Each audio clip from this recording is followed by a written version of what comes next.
Well, good morning, everybody. I would just like to bid everyone a happy Easter. Auguri, buon Pasqua a tutti in Italia, da Napoli specialmente, dove sta il mio cuore, da Napoli. Mi manca tantissimo. Per oggi io vorrei insegnare agli americani come si fa caffè italiano. E non sono perfetto come voi, ma comunque le cose che io ho imparato, io voglio insegnare a loro come si fa da Napoli. I would like to teach all of you Americans how to make the authentic Italian espresso coffee. Uh, so first of all, of course, you'd have to have the right types of equipment. You know what I'm talking about. But you know what they say about Italians, all right? But anyway, the right type of stuff to make it is, of course, you have to have the right type of what we call the macchina, the coffee maker here. La macchinetta, in senso, se ricordo giusto. Okay, now, what we do is we add water inside this where it's at a proper level where it doesn't exceed this little steam nozzle here. And then we place the filter on top, and then we screw it on top like this. So I will try my best to demonstrate for all of you how it's done.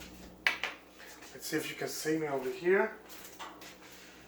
Put some water in there.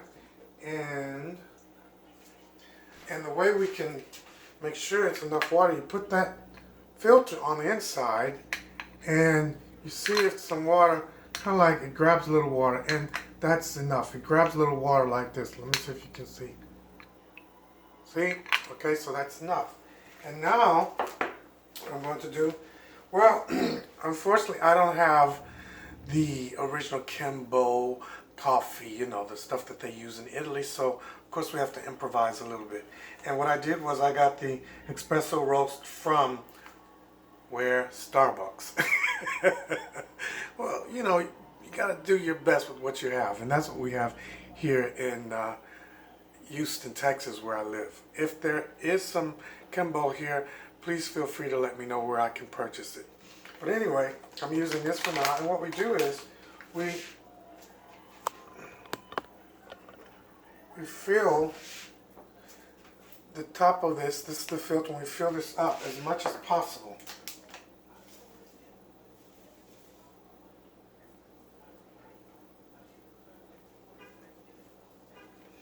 Try to get as much as you can on in there so it can be nice and strong. See how this looks? Alright? And then you add the top, and you just screw it on there like so. And you make sure it's on there really tight so nothing will bleed out the sides. Really, really tight. Turn it as tight as you can. And that's it. And then I'll put it on the stove and let it perk, and I'll show you the end result. I'll be right back. Okay, I'm back with the coffee, and as you can see, my coffee is starting to percolate. If you can hear that, you see I didn't tighten it as tight as I should have, so it's coming out on the edges a little bit. If you can see that, there we go. But that's all right. It'll still be okay. But you got to make sure you really turn that really, really tight. And this is what happens. It just comes out like this.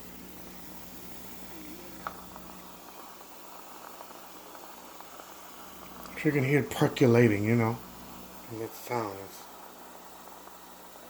But, you know, we have these electric stoves here, which I just cannot stand. I'd rather have a gas stove, and it's easier to do this with, but like I said, you have to work with what you have. And then once it starts to do that, and you see that smoke coming out, it's time for it to come off, and sit there and let it do its own thing. You can see the coffee. You can see the coffee in there. Okay. Now, what we're going to do is, I have my sugar and everything already set aside here. There's my sugar and my coffee.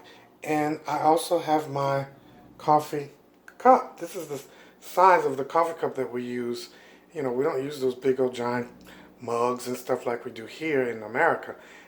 This is the size. So, you know, with this amount of coffee, you're not going to be running to the restroom every time you turn around. Uh, so this does help out with people who work and they have to drink coffee. You'll save a lot of time without having to go to the restroom constantly by drinking this size of a coffee that is as strong or stronger than the coffee that you are normally drinking. But anyway, I will pour my coffee in here like so. Ah, and I must say that most of the time when I do this, it's simply because I'm a little, I'm a little, I'm a little homesick. Yeah, I miss Italy so much. Mi manca tantissimo Italia. Ma comunque io sto qui in Stati Uniti per un motivo più grande di me.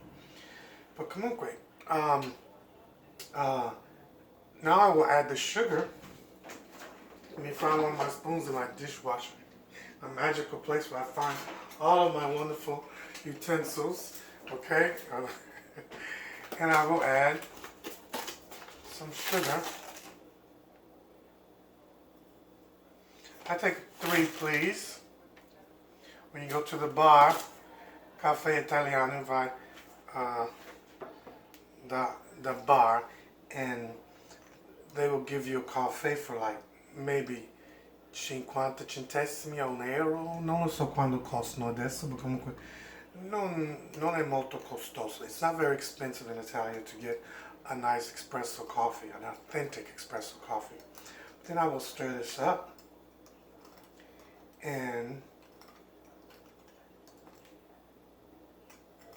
mix up my coffee. But of course, when we have coffee, we have to have some water too. I don't have much water. I left all my water in the car, but anyway, it's enough. Just a little water to clean your palate. Ain't that?